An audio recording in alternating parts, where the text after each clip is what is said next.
हे बघा वाटाण्याच्या पेस्टच्या आणि मोड मटकीच्या मुगाची मोड आहे ना त्याच्या आपण वड्या बनवल्या आहेत मिक्स करून. तर याची रेसिपी तुम्हाला मी दाखवते. तर हे बघू शकता मस्त असे कुरकुरीत आतमधून पण छान असे क्रिस्पी झालेले आहेत. हे पहा छान झालेले आहेत. मुलांना तर भरपूर आवडते नाश्ता असा क्रिस्पी. एक वेळेस नक्की ट्राय करा. बघू शकते अशा झालेल्या आहेत मस्त आपल्या वड्या. नमस्कार सर्वांना, माझ्या यूट्यूब चॅनलमध्ये सर्वांचं स्वागत आहे. ओम नमः शिवाय. तर आज आपण वड्या बनवणार आहोत. तर इथे बघू शकता इथे अर्धी वाटी मी मटर घेतले होते, त्याला बारीक करून घेतलेले आहेत. इथे मी 2 तोश घेतले होते, त्याला पण बारीक करून घेतलेले आहेत आपल्याला लावण्यासाठी. आणि इथे बघू शकते इथे मोडमटकी आहे मुगाची. आता याला मी फिरून आणणार आहे.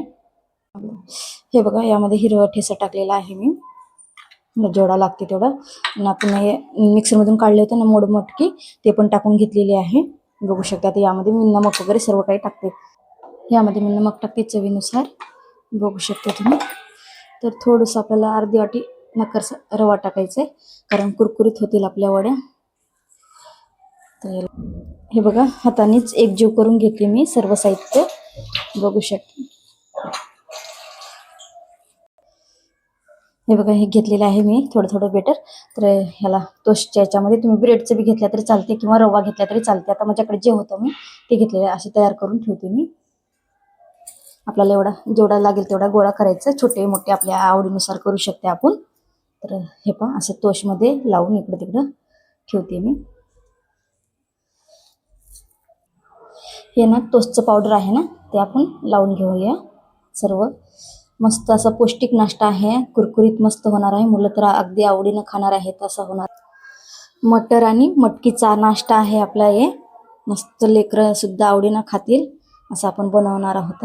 हे पण असं सर्व काही लहान मोठे करून घ्यायचे आपल्याला जसे आवडेल तसे. हे पण असे करून घेते सर्व मी. तवली गरम झालेली आहे, तर मी एका साईडनं सर्व शेकून घेणार आहे. किंवा तुम्ही तळू बी शकता, तळलं तर बी काय होत नाही, चांगलेच होतील. तर मी असंच करणार आहे. तवलीवरती थोडं तेल टाकून फ्राय करते. लहान मोठे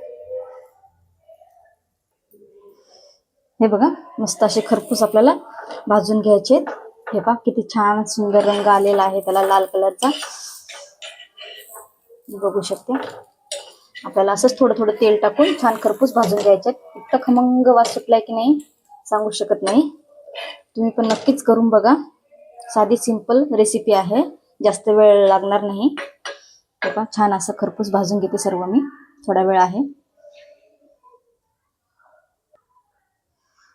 हे पहा मस्त आपला कुरकुरीत नाश्ता रेडीच आहे खाण्यासाठी. बघू शकते असा करपूस झालेला आहे. आणि मुलांना तर अगदी खूपच आवडतो. नक्की एक वेळेस करून बघा. माझे व्हिडिओ जर आवडत असतील तर लाईक करा, शेअर करा, कमेंट करा. नवीन असाल तर चॅनलवरती सबस्क्राईब करा. धन्यवाद. ओम नमः शिवाय सर्वांना.